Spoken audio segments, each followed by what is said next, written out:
Olá, sejam bem-vindos ao Movingcast. Hoje é o dia da gente falar sobre empreendedorismo, carreira, negócios, família, tudo junto e misturado. Estamos aqui com os nossos convidados, o Dr. Wolfânio, e aqui com o Tiago Alves Leal. E eu já vou começar aqui pedindo para que você se apresente. Eu sou a Bruna Gama, esqueci de falar o meu nome, eu sou a Bruna Gama, e já vou passar aqui a palavra ao nosso convidado especial do dia. Legal. Boa tarde, pessoal. Eu sou o Tiago, sócio proprietário do Outback, empreendedor, mentor, pai de 3 meninas, casado, apaixonado pra caramba ainda. Todo mulher em casa. Só mulher em casa. E agora apreciando e também curtindo também uma vida saudável, descobrindo aí também um novo estilo de vida também aí dentro da musculação, corrida e por aí vai. Então tem tudo a ver com moving, né? Aqui Exatamente. A nossa base é saúde, carreira e negócio. Pedi aqui para o Dr. Wolfânio se apresentar também. Eu sou Wolfânio, sou médico, trabalho na área de clínica geral e também sou pesquisador do Butantan de São Paulo. A gente faz algumas pesquisas de vacinas aqui. E eu sou, na verdade, um subinvestigador junto com o Dr. Ricardo Gurgel. Muita coisa, né? Estamos aqui com os pais de meninas e eu quero começar pela base, eu acho que da empresa, assim, pelos valores, aquilo que a gente acredita, aquilo que a gente prega. E falando um pouquinho de cultura, o que é que você traz de cultura do seu negócio, das suas pessoas, da sua equipe, que possa compartilhar para quem está nos acompanhando aqui. Bacana. A companhia, o Outback, né, ela é conhecida mundialmente por ser uma empresa que ela faz você se sentir em casa, né? Então ela é uma extensão, e é uma coisa que nós pregamos muito, né? Você dentro do nosso restaurante é como se você se sentisse em casa, né? Então os nossos mantras, o que a gente fala muito é sinta-se em casa, viva o seu momento Outback, né? E como um bom anfitrião, né, quando você recebe as pessoas que você ama, as pessoas que são queridas para você na sua casa, você nunca vai recebê-la de qualquer jeito, né? Então você recebe as pessoas e você quer que ela tenha o melhor, né, dentro daquele ambiente, né, da sua casa. Então quando você convida um amigo, né, você quer que ele sente no melhor cantinho do sofá. Você prepara a melhor louça para ele, né? A gente toma o nosso café no copinho de requeijão, mas a gente guarda a louça de porcelana para visita, né? Então, isso nós já fazemos em casa. Então, a gente convida ele, a gente quer que ele se sinta bem, pergunta se ele quer uma água, se o ar-condicionado está bom, se ele quer escolher o canal da televisão. Então, a gente faz isso pelos nossos amigos. Então, a nossa cultura, o nosso princípio dentro do restaurante é isso. É o princípio da hospitalidade, né? Então, todo restaurante ele é baseado em crenças, valores muito bem fundamentados, né? Pilares, eu até trouxe aqui. Esse aqui é o meu field guard, né? Eu trouxe para você. Isso aqui já me acompanha há alguns anos já. E nós temos aqui tudo que a gente precisa como profissional, como Outback, entender, né, que a gente vai carregar com a gente e são valores que a gente leva para a nossa vida. E aí, quando você começa a ler, você fala, nossa, isso é tudo que um ser humano, uma pessoa deve ter, agir. Né? E a gente traz esses pilares para dentro da companhia. Eu trouxe para você dar uma olhadinha, para você ver aí. É um princípio, é um estilo de vida, né? Um estilo Outback de vida, orgulho, coragem, hospitalidade, qualidade. Qualidade é inquestionável. Eu acho os processos muito bem definidos. Sim. Mas o que mais me encanta, além dos processos, são as pessoas. Você sente sendo recebido como se já conhecêssemos, né? E não importa a unidade. Todas as unidades mantêm essa receptividade, onde você se sente acolhido. Eu acho importante, especial. Às vezes o dia não está legal e você chega e a pessoa já te recepciona com um sorriso no rosto, te acompanha, se disponibiliza para te ajudar. É uma forma de deixar o dia mais leve também, de deixar esse dia mais agradável, mais gostoso. E isso do Outback é engraçado porque duas coisas. Primeiro que em Aracaju está chegando agora.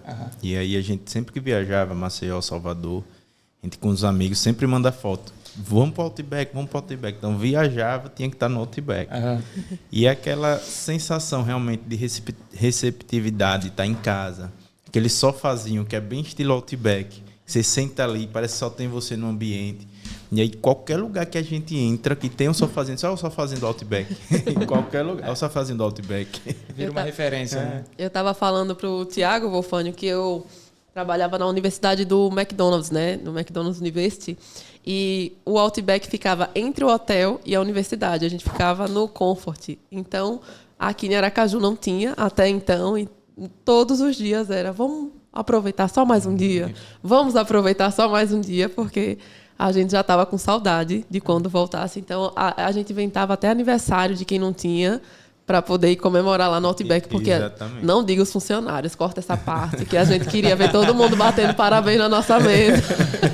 A gente achava o máximo. Não, mas isso aqui é assim, então, isso é muito legal, porque, por exemplo, igual, lá no restaurante mesmo, eu tenho, o tempo todo eu sou questionado por alguns clientes, que eles falam assim, de onde você trouxe essas pessoas? E eu falo, são 100% de Aracaju. Não, é impossível. Essas pessoas não estavam aqui, os restaurantes daqui não atendiam assim. E isso é uma cultura nossa, tá? A gente sempre faz a contratação local, 100% da equipe, né? Então, assim, o máximo que acontece quando nós abrimos uma unidade nova que não tem apoio, como foi o meu caso aqui de Aracaju, vem a equipe gerencial. Então, nós selecionamos, né, perfis de gerente de pessoas que estão num processo de crescimento e elas encaram esse desafio de vir juntos. Mas toda a base, todo o restante da equipe é 100% do local. Então, essa questão da cultura ela é muito bem implantada e orientada com a equipe desde a base de contratação. Então, assim, desde quando nós vamos selecionar o funil de contratação, ele é muito criterioso. Igual aqui, quando nós abrimos o processo, ao todo de inscrições, foram mais de 3.982 inscrições. Uau! Tá? Então, assim, aí nós viemos praticando o funil. Fomos descendo. Quando nós fomos fazer a seleção da equipe lá no NAT, nós tínhamos 400 pessoas. E aí nós começamos dinâmica de grupo, entrevista nível 1, entrevista nível 2. Foi descendo até as pessoas virem falar comigo. Eu conversei com cada candidato. Então, assim, quando ele chegava em mim, eu não tinha que olhar mais, por exemplo, questões técnicas, aptidão, nada. Isso a minha equipe gerencial e a equipe nossa de seleção, de RH e treinamento já fizeram isso. Então, quando eles chegavam para conversar comigo, o que eu queria entender nele? Qual era o propósito dele? Né? O que ele almejava para a vida dele? O que estava por trás de somente ter um emprego? O que ele ia fazer depois? E qual é a visão dele de futuro? Então, para mim, o mais importante de ter esse colaborador ali para me render uma venda, né? Atender meu cliente, esse emprego, essa oportunidade que a gente está dando para ele vai, de fato, significar na vida dele. Isso é a primeira. Então, quando você já vai com esse pensamento... E, assim, não estou tirando o processo de seleção, não. Pelo contrário, aconteceu. Só que quando chegou ali para mim, então eu estou escolhendo pessoas que, de fato, realmente elas vão ter por que brigar, por que trabalhar, por quê, né? Então, a gente começou por ali. Então, quando a gente fez a nossa seleção de equipe final, contratamos um pouco a mais, né? Porque a gente sempre sabe do turnover, né? É uma questão cultural completamente diferente, é uma aplicação de pensamentos diferentes, maneira de se portar diferente, de falar diferente. E aí a gente iniciou o treinamento. Então, assim, bem antes do restaurante abrir, a gente começou a treinar essa equipe, né? E durante o processo algumas pessoas foram deixando ali, foram abrindo mão. E a gente sabendo que isso ia acontecer. E a gente trabalhando com a equipe, trabalhando. E aí acontece uma ação que eu acho maravilhosa, que a gente chama de Family Night, que faz parte do treinamento. A gente divide a equipe em duas. Metade da equipe trabalha, atende, serve, produz, e a outra metade traz as suas famílias. Então, a gente faz, né, a gente abre essa oportunidade para o colaborador trazer sua mãe, trazer seu pai, trazer sua esposa, seus filhos. Entendeu? A gente enche o restaurante com colaboradores e familiares, e aí metade da equipe faz todo o atendimento, faz o serviço ali, como se fosse um dia normal, só que o restaurante está fechado só para a equipe. Entendeu? No outro dia a gente inverte. Então, quem foi atendido vai trabalhar. E assim a gente vai fazendo essas ações, simulações. Para quê? Para a gente testar a capacidade da equipe, para a gente poder tirar o medo da inauguração, para a gente quebrar alguns paradigmas e a gente fazer as correções. E nesse meio tempo, esse fio de guide que eu te entreguei, se você olhar aqui, ó, que é muito legal, doutor, eu não mostrei para o senhor, vou te mostrar aqui. A gente trabalha muito isso, muito forte. Quais são as nossas crenças? Então, a gente tem isso anotado. A gente entrega para cada colaborador nosso isso aqui.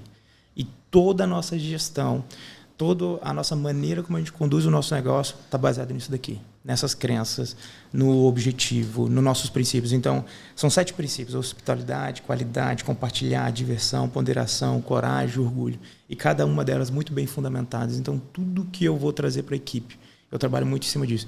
Eu, por exemplo, o meu princípio, o que rege a minha paixão pela companhia é o orgulho. O orgulho em pertencer, de estar ali. Cara, eu sou um cara muito grato, né, pela companhia e tudo que ela me trouxe. Então, eu faço com muito amor, com muito carinho, com muita dedicação, com muita consciência para poder, realmente, essas pessoas, esses jovens que estão entrando nessa oportunidade, eles também tenham isso e elas possam crescer. Né? Eu, quando eu entrei no Outback, eu entrei como buzz, né? Eu era auxiliar de limpeza de salão. Eu limpava banheiro, eu limpava mesa. Eu entrei para pagar a faculdade e eu só entrei porque eu precisava de um emprego. Eu estava quebrado, estava, né, arrebentado, tenho que pagar a faculdade, e entrei. E eu saí de um auxiliar e hoje eu sou sócio. Me tornei sócio da companhia. Uau. Né? Então, se algumas pessoas acham o Outback é franquia, não. O Outback ele não é uma franquia. Ele é um grupo de sócios, né, que cresce de dentro. Então, a companhia foi me abrindo portas, né? E eu me dediquei, eu cresci, me desenvolvi, fui treinador, fui coordenador, fui atendente, né, de salão, muito rápido, me tornei atendente de salão e me tornei gerente geral, até um dia que eles me deram uma oportunidade para me tornar sócio. Então, eu venho trazendo essa raiz, né, que foi construída dentro de mim para que eu pudesse multiplicar. Então, hoje, esses meninos que estão lá, se você for no meu restaurante lá, você vai ser atendido por um aracajuano, nativo, apaixonado, que quer fazer com que você tenha a melhor experiência. Então, isso a gente vai trabalhando dia a dia. Mas, para eles replicarem isso, eles precisam receber isso. Então, o segredo da cultura que você me perguntou, que eu analiso, primeiramente parte do quão profundo está essa raiz. Então, eu, como gestor, eu tenho a obrigação de valorizar cada um dos meus funcionários. A gente fala muito nas palestras de gestão sobre aquela pirâmide, né, de gestão. No topo da pirâmide está o sócio, o dono do restaurante, no meio você tem a equipe gerencial e a base você tem os seus colaboradores. Né? E aí, se você olhar essa pirâmide, de fato, o que importa é a parte de baixo, porque é ela que sustenta tudo. Então, esse colaborador ele precisa ser cuidado, ele precisa ser valorizado, ele precisa ser motivado, ele precisa ser treinado. Né? Eu estava lendo o livro do... acho que é Strider, Marcelo Strider, que ele fala, né, treine e depois reine. Quem treina reina. Né, ele fala muito sobre isso, né? Então eu já até implementei, né? Eu até postei esses dias, eu falei assim, né, você tem que treinar, reciclar, refazer, capacitar, averiguar, treinar, refazer, treinar e depois reinar. Né? Então são vários sobe e desce, até a pessoa chegar num ponto linear. E aí você vai trabalhando feedback, você vai mudando as pessoas, mudando de posição, colocando elas em outras funções, vendo onde ela realmente se adapta melhor, trabalhando, tirando aquelas que não estão agregando. Isso é importante também, né? Você tirar aquelas que estão atrapalhando, não ficar preso a esse tipo de colaborador. E aí você vai formando um time até eles começarem a entregar o resultado, que é o que a gente tem hoje lá, e a gente consegue, né, de fato, mostrar, viver isso, né, dentro do restaurante. E aí eu venho falando aqui de marca empregadora, o quão desejada o Outback é pelas pessoas para ter uma quantidade dessa, né, Eufânio, de pessoas para uma seleção. Isso já mostra quanto é forte e o quanto isso não está só no papel, não está só na parede, as pessoas vivenciam isso e os clientes conseguem perceber o quão importante é a base, quanto estruturar essa base. Eu não sei se o Dr. Wolfânio, eu sei que ele trabalha muito no setor público, mas eu vejo que o seu trabalho, a sua entrega é diferente. Ele, inclusive, ele não fala, né? É a gente que faz a propaganda dele. Ele ajudou, gente, a desenvolver várias vacinas, vacina da dengue, ajudou dengue, com o estudo. Chikungunya, várias vacinas influenza. Aí. E às vezes a pessoa... Eu sei que no serviço público falta um pouquinho de aculturamento, de treinamento, mas tem aquelas pessoas pontuais lá que dão aquela entrega legal. Assim, é muito mais difícil quando você vai para o setor público, porque tem muita acomodação, né? Assim, faço o meu papel, deu meu horário, vou embora. E assim, apesar de a gente trabalhar muito no setor público, a gente acaba sendo um pouco diferente, porque a parte de produção, de estudo, ele é meio competitivo. Então, quanto mais você produz, melhor para o seu centro fica mais bem visto, e aí vem novos estudos. Então, você meio que é obrigado a produzir o máximo que você conseguir. Mas já trabalhei muito no setor SUS, assim, plantão em hospital, HPP, UPA, e você percebe que é assim, basicamente o oposto do que ele falou aqui do Outback, né? Enquanto você implementa a cultura de estar ali se dedicando, o que é que você quer, que você tenha algo que você queira crescer com a empresa, no setor público é mais ou menos o contrário, né? Cada um já está ali com sua cabeça, vai pagar seu salário. A grande maioria não tem pretensão de crescer, virar um diretor de hospital ou algo do tipo, então é bem parado. E aí quando ele comenta de cultura, e aí você fala que o pessoal, todo mundo é de Aracaju, todos os funcionários, e atendem tão bem, porque a gente tem uma cultura não em Aracaju, mas no Nordeste, né, de que o atendimento em restaurantes, bares, é sempre precário, assim, sempre fica devendo. Eu tenho uma tia que ela mora na parte do Sul, mas não vou lembrar agora. Ela disse, eu vim de carro lá do Sul até o Nordeste, e você sabe que entrou no Nordeste pelo atendimento nos locais, bares, restaurantes, porque você percebe uma qualidade de atendimento caindo bastante. E aí a gente acaba vendo que talvez não seja só a cultura de quem é de Aracaju, de quem é do Nordeste, de atender, né? Aquela falta de vontade, não veste, às vezes, a blusa da empresa, não vê crescimento, possibilidade de crescimento. E aí vem você comentando isso do Outback, que você implementa um treinamento e vai de encontrar essa cultura. Então, talvez a cultura não seja só do trabalhador, mas também do empregador que não está tentando colocar uma cultura de ter um atendimento de qualidade, de a pessoa saber vestir a camisa da empresa, de saber como atender bem, de atender cada cliente como se fosse seu familiar. E aí, quando você joga isso de metade da equipe, atender a outra metade com seus familiares, além dos trabalhadores se sentirem acolhidos, minha família foi a primeira a vir no Outback de Aracaju. Então, assim, além disso, você sabe como é o atendimento do seu colega que está ali e como você gostaria de ser atendido. Então, acho isso muito interessante. E, assim, é cultura da empresa e não do empregado em si. Sim. Entendeu? É como você falou, é treinar. Treinando, todo mundo vai aprender em algum momento. É uma coisa que eu acho muito legal é porque, assim, tudo tem uma estratégia por trás. Tem a parte encantadora, né? E eu amo enaltecer isso. A gente pode olhar por várias óticas, né? Cada processo tem uma estratégia muito bem fundamentada, né, para gerar um resultado, né? E qual é esse resultado? Eliminar aqueles que vão te atrapalhar no final das contas. É bem claro isso. Mas existe todo um encantamento por trás. Só que, assim, que essa questão, por exemplo, do serviço público, né?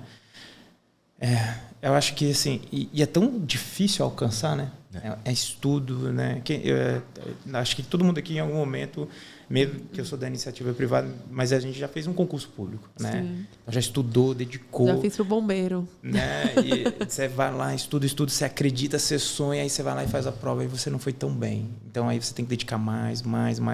Só que a maioria dessa galera que eu vejo que passa e se acomoda, infelizmente, se acomoda, é porque o ápice é passar na prova, o ápice é aquele êxito, mas depois disso não tem mais nada. Então, algumas empresas, não só o Outback, tá?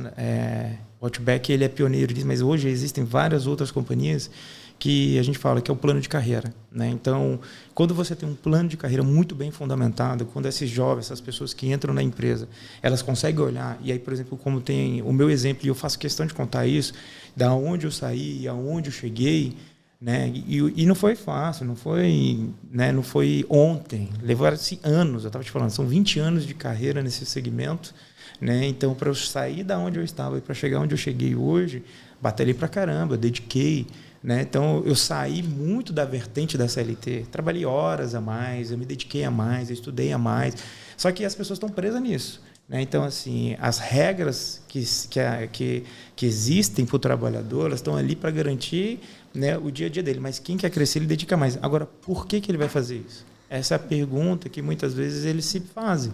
E essa geração nova é um tabu, né? Eu brinco, por exemplo, com o pessoal, eu estava te falando, né, as mentorias que eu faço, eu falo que nós estamos aqui Tem mais ou menos entre 35 e 50 anos, a nossa geração, né? A maioria dos nossos amigos, as pessoas que a gente conhece, são um pouco mais velhos, um pouco mais novos, mas é essa mesma idade, né? Eu falo que essa geração agora, ela é a geração da ponte.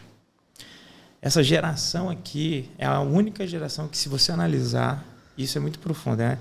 É a única geração que tem a capacidade de unir duas gerações distintas que não se conhecerão. Se você olhar para trás, os nossos pais e avós que ainda estão vivos, são de uma geração muito fio do bigode, da honra, né? Limitados tecnologicamente, mas que tem um caráter muito forte, né? Tem ideias, ideologia muito, muito fortes, né? Muito dentro de uma caixinha cada um deles. E a gente conecta com a geração do futuro, que são os nossos filhos e netos, que são completamente diferentes, altamente tecnológicos, eles, né, são muito mais voláteis, têm questões psicológicas a serem resolvidas, ideias, ideologias. E aí, se você olhar para as duas gerações, elas não se conversam de forma nenhuma. Só que essa geração do futuro precisa dessa base, né? Como eu olhasse numa árvore, a raiz está aqui e o fruto está lá na frente. Só que se esse fruto não tiver essa raiz, ela vai morrer. Então, nós somos responsáveis para fazer tudo que está dessa geração vir para cá, o essencial. Porque depois que a gente se for, nada mais vai conectar esses jovens. Nada. Somos nós os responsáveis. Então, essa geração da frente, essa que vai nos substituir, é um desafio muito grande. Porque quando nós falamos sobre essa questão, por exemplo, do atendimento, que é uma coisa muito simples, em qualquer lugar, você atender uma pessoa, olhar no olho dela, né, e você se colocar numa posição, estou aqui para te servir, eu estou aqui para proporcionar a você o melhor momento. Seja lá no atendimento, né, na UPA, a pessoa com dor, e fala assim, cara, eu estou aqui para aliviar a sua dor, eu estou aqui para te ajudar, para te dar um acalento. Né? Eu estou aqui para te proporcionar a melhor experiência na sua refeição. Isso é lindo, mas na prática, tá chorando por quê? Essa dor nem tá doendo tanto assim. Olha, escândalo, nem vou lá, deixa sofrer um pouco mais. Aí no restaurante a mesma coisa, que folgado. Aí evita o olhar. A verdade é que as pessoas, elas estão perdendo realmente a sua essência. Elas estão perdendo, elas estão com esses... todo mundo quer, na realidade, um emprego, mas não quer o trabalho. A verdade é essa. Aí eles buscam muitas vezes um concurso público, mas não quer o trabalho que o concurso público exige. Vão para a iniciativa privada, achando que o empregador tem a obrigação de lhe pagar um salário, mas não quer entregar. Aí questiona muitas regras, muitas entregas que precisam fazer, né? Então, infelizmente, é isso. E a gente tem que trabalhar com esse desafio. Então, uma coisa que nós fazemos muito lá, eu estava ali agora lendo um livro, porque e mesmo eu como sócio, nós temos um projeto onde a gente constantemente está treinando, reciclando, evoluindo. E aí eu estava lendo ali, falando sobre isso, né? E o livro é bem interessante, que é o líder se serve por último. Né? Então, cara, é profundo isso. E a gente precisa aplicar isso cada vez mais, a gente precisa trazer isso para a nossa vida, nós precisamos, de fato, entender como sermos excelentes para os outros, para o próximo, né? Como ser excelente para o próximo. Você tinha me perguntado sobre essa questão do engajamento ali das pessoas. É o tempo todo pensando nisso, a preocupação. Igual eu chego lá no meu restaurante, fiquei sabendo hoje, né, que uma colaboradora minha estava grávida. E ela com medo de me contar, com medo de me falar, com medo, com receio. E aí eu cheguei nela e falei, mas por que você está com medo? Não, já é porque em outros lugares aí eles vão ficar bravos. Eu falei, que isso? Ela falou, meu mundo acabou. Eu falei, pelo contrário, agora que começou, maravilhoso. Aí eu me alegrei com ela, fiquei feliz por ela, entendeu? Mostro para ela o apoio. Cara, faz parte da vida, faz parte da vida. Ela agora vai ser mãe, olha que maravilhoso. E nós vamos fazer parte da vida dela, entendeu? Essa criança vai nascer, vai vir. Então eu quero que ela se sinta, porque assim, se ela tiver com medo, ela não vai entregar o melhor dela. Agora, cara, eu vou acolher. E faz parte do processo, cara. É natural. Vem muito da cultura da honra. Tem 2 clientes aqui. Um é o Vidan, o Hotel Vidan, com o Wilson, que vai estar no Moving com a gente. Na confraternização deles, nunca pode ser na alta temporada, né? Porque é o período que os hotéis estão super lotados. Então, quando vira o ano, eles vão fazer a confraternização deles. Então, todos os fornecedores que serviram aquele buffet incrível para os clientes dele, ele serve o mesmo buffet para os funcionários. E os gerentes servindo os funcionários. É um jantar de honra, é um lugar Isso de honra. Legal. E tem um outro cliente que é lá em Propriá, ele é bem visionário. O Matheus, ele era lá da área de física, tinha nada a ver, era professor de física, e caiu, comprou um supermercado com a esposa, e ele é bem disruptivo, bem fora da curva, e aí eles fizeram lá um quadro dos sonhos, pegou uma foto mesmo, uma foto, cada funcionário trouxe lá a foto, colou na parede as fotos. Todos os dias eles desejam muito que os colaboradores conquistem aquele sonho, até para eles saberem o que cada um quer e onde quer chegar. E eu acho legal que quando alguém realiza, todo mundo celebra. Então era um funcionário que o sonho dele era ter uma moto. E aí ele chega já buzinando e todo mundo celebrando. Eu acho isso fora da curva. Tem muitas ferramentas assim que é só a gente colocar para girar, só colocar para andar, que já funciona. Mas eu acho que o mal, a gente falando de geração, é a constância, né? Sim. A gente faz uma ação, tem resultado, tem engajamento, mas a gente não tem a continuidade. Quando eu chego, algumas pessoas falam assim, essa geração está com defeito. A geração do mimimi. Aí eu já mando logo a cartilha. Eu disse, olha, lê essa cartilha aqui da geração Z. O funcionário chegou com a mãe para a entrevista, não contrato. Eu disse, mas aqui na cartilha está dizendo que a geração Z vai com a mãe e esquece que são nossos filhos, na maioria das vezes.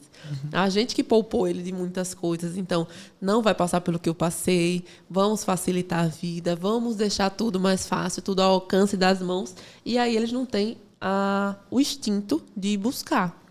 Então, é um caminho também de aculturamento, treinamento, tanto para os negócios, mas para a vida, né? Como é que essas pessoas vão enxergar que a vida deles vão precisar se esforçar para conquistar as coisas e que o prazer de realizar aquela conquista através do esforço dele é muito melhor do que ganhar tudo nas mãos. É isso? Eu sei que tem uma pequenininha aí chegando.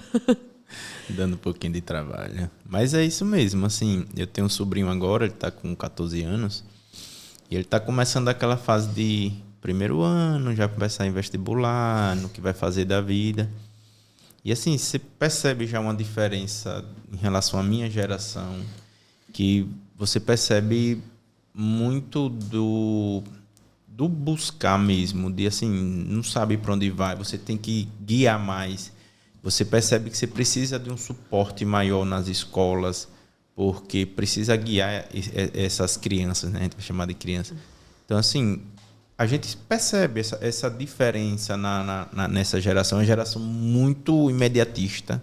Então, assim, é para fazer hoje, amanhã está resolvido. Então, se passar de amanhã, já começa, como falou, os problemas psicológicos. Já começa, ai, meu Deus, é difícil. Ai, não vou conseguir, não vou... Então, assim, é um desafio para quem está na parte de gerência, empresários, quem precisa montar equipe. Acho que, por exemplo, você que tem uma rede muito grande, você começar a mesclar gerações dentro da empresa, deve ser um desafio, sabe? Porque, muito. Assim, nossa geração já olha um pouco para trás com um pezinho atrás, aquele já começa com um certo... você sente que a geração nova vem um pouquinho de mimimi, como é que a gente fala. E a geração lá que está vindo agora, que é a geração Z, eles olham para a gente como se fosse dinossauros, né? Tipo, esses são dinossauros, agora tudo é rede social. Então, assim, para você conseguir conectar essas duas gerações para dar certo, acho que deve ser um desafio muito grande. Cara, então, foi. Até a gente começar o processo. Antigamente, por exemplo, lá em São Paulo mesmo, eu tive em operações em São Paulo, né? A gente tinha uma dificuldade muito grande porque, por exemplo, São Paulo ela é um ecossistema completamente diferente, né? E você tem a correria, né? Os caras das correrias e tal. E você tinha muito essas questões de comportamento cultural deles mesmos, né? Sobre essa questão dos mais velhos e tal. Você tem dois extremos lá sobre isso, né? Só que quando você vem fazendo esses processos, né, então você minimiza um pouco esse impacto. Mas ele existe sim. Igual, por exemplo, eu tenho colaboradores que são subordinados a pessoas muito mais novas. E aí, a pessoa mais velha, muitas das vezes, você tem que ter um cuidado a mais de trocar uma ideia, de conversar. Porque acontece, isso é normal, eu acho que chega a ser até um pouco natural, dela se sentir um pouco, né, diminuída. Né? Talvez ela deve olhar para o passado e ver que não aproveitou algumas oportunidades da vida. E aí é onde entra aquela parte que você tem que ser um pouco psicólogo, um pouco amigo, entender, compreender. né, trocar aquela ideia ali, conversar, não muitas vezes falando abertamente, mas tentando fazer a pessoa, né, revelar um pouco ali do que está afligindo ela. Já tive ocorrências, por exemplo, assim, bobas, discussões bobas, besta, por conta de um direcionamento, e aí o cara não concordou, e aí você vê nitidamente que é por conta disso, por ser uma pessoa mais nova, né? E aí você tem que pegar o jovem também, porque o jovem com poder, vou falar para você, cara, é terrível. É um trator, né? Cara, e aí você tem que segurar um pouco, né? Você tem que dar uma controlada, né? Eu falo lá para meus meninos, né? Eu falo para eles, vocês têm autoridade. Eu dou para vocês a autoridade, mas eu não te dou o poder, né? O poder ele é meu.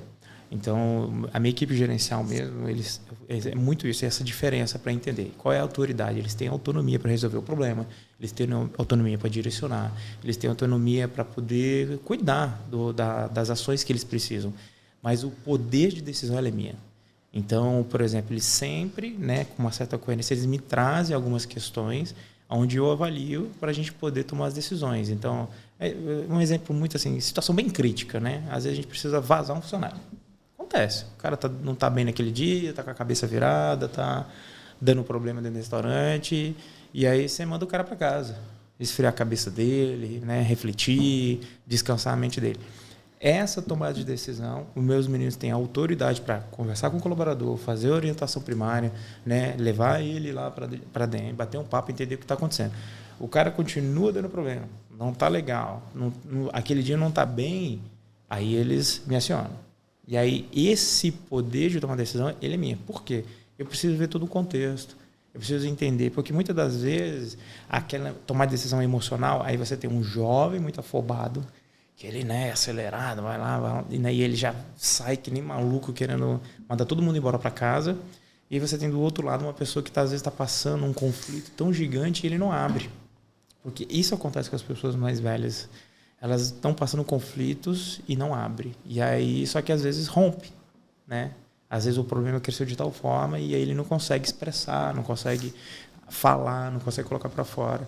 E aí você vai lá, conversa, entende, e aí você vai tomando decisões. E assim você vai fazendo, você vai gerindo. Equilibrando. Entendeu? Vai equilibrando. Mas essa questão que você está falando de geração, ela é difícil, mas eu vou falar para você. Acho que o maior desafio é a inclusão. A inclusão ela é o maior desafio, mas não para as pessoas que a gente inclui. Igual lá no restaurante você vai ver, eu tenho muitos, né, muitos assistidos lá. Eu faço uma parceria com a PAI e eu, né, amo. Aí é uma parada que enche meu coração, é fazer a inclusão. Você chegou aí lá? Não, eu não vi ainda o Lucas. Já quero conhecer. Cara, aí eu tenho o Lucas, tem o Alberto, tem o Carlito, tem Gênesis, tem de tudo lá. Tem esquizofrenia, autista, mudo, né? Síndrome de Down, e tem os meninos fazendo. O problema não é eles. Eles são maravilhosos. Eles são, nossa, eles são queridos, assim, esforçados, dedicados. O problema é a galera. A galera que Por quê? Porque exige dedicação. Exige eles realmente se colocar no lugar. Entendeu? E aí quando você vai mostrando, e aí assim, você vai incluindo, vai colocando, você vai quebrando alguns paradigmas, sabe? Que as pessoas colocam na cabeça, alguns preconceitos, mas é um trabalhinho de formiguinha.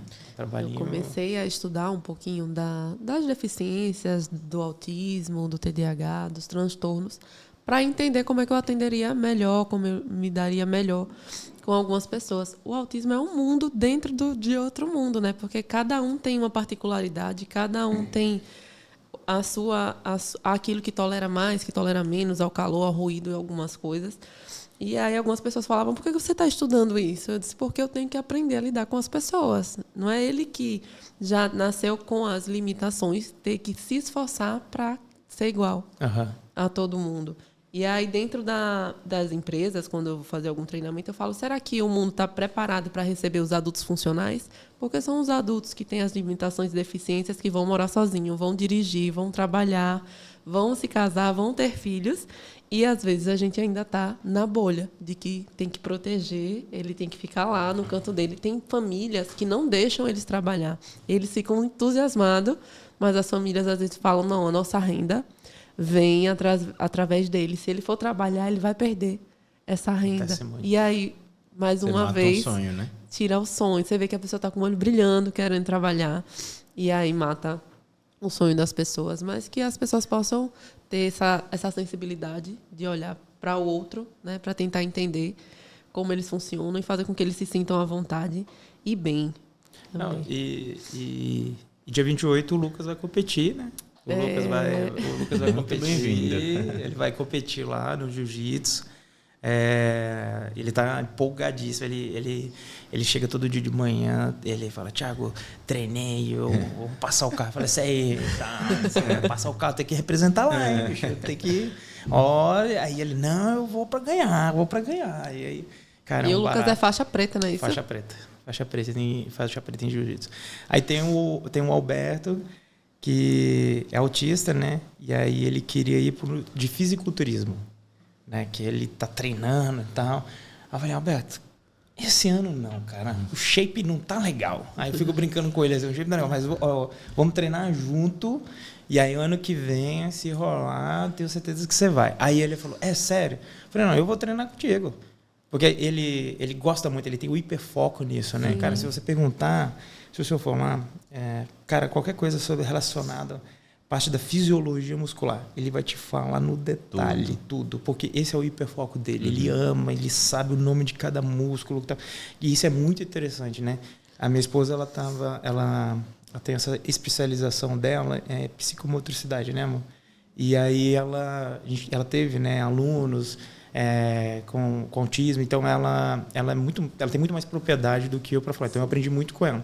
E ela me explicando muito sobre essa questão do hiperfoco, né? Quando eles têm, igual as crianças que têm aquele hiperfoco no dinossauro, ela sabe o nome, no detalhe e tal.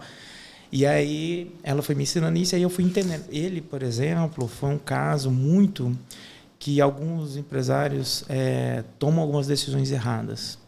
E eu falo porque eu também já tomei decisões erradas lá no passado e fui evoluindo, fui crescendo, fui aprendendo, fui entendendo. A gente pega um colaborador, muitas vezes, e coloca ele numa posição e aí ele não vai muito bem, né? Que foi o caso dele. Ele não estava indo muito bem, tá? Mas você vê que ele tem uma dedicação, que ele quer, ele tenta, mas ele está limitado. E ele muitas vezes não sabe o que quer. Aí, né, você vai dando chance, mas o cara não avança. Aí o que você faz? Pô, esse cara não serve. Aí você vai lá e manda o cara embora. E de uns anos para cá, né, a gente vem mudando isso, que é o quê?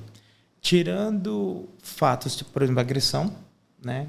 Tirando quando é uma agressão ou má conduta, caráter, para mandar uma pessoa embora, quando é uma situação como essa, eu avalio e mudo a pessoa de posição. Né? E com ele, cara, foi muito legal isso, porque, por exemplo, eu tinha colocado ele para atendimento. E ele é bonitão, né? Ele é forte, assim, né?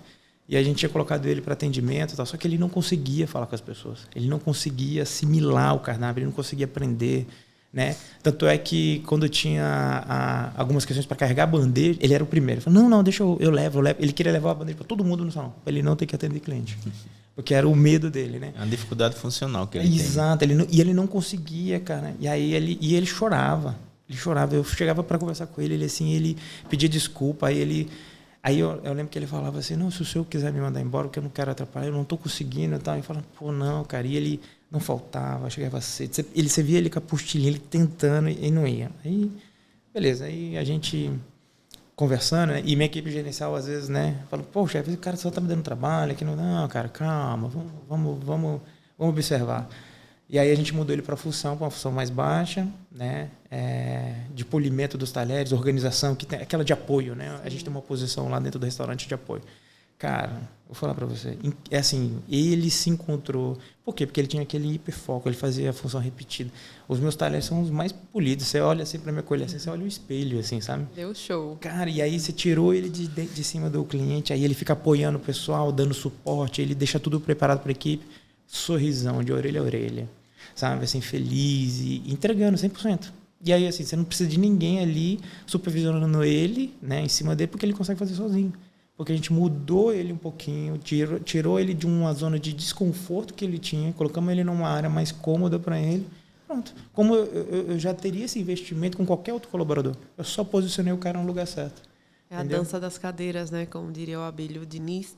Eu sempre busquei muito técnico, né? Então, eu queria fazer administração, gestão empresarial, tudo era business para mim. E quando eu fiz a transição de carreira, que eu fui estudar um pouco de comportamento humano, e fazendo as análises de perfil comportamental. Isso acontece com todos, né? Todas as pessoas. Na hora da necessidade, eles vão dizer que estão aptos a fazer e você vai identificar Topa depois tudo. que a habilidade dele e a competência se encaixaria em outra função. Ou você pega o seu melhor vendedor e fala, agora ele vai ser um gerente. E aí ele poderia ser um vendedor sênior e, às vezes, ganhou um gerente não tão bom, porque as habilidades dele de liderança eram mais baixas.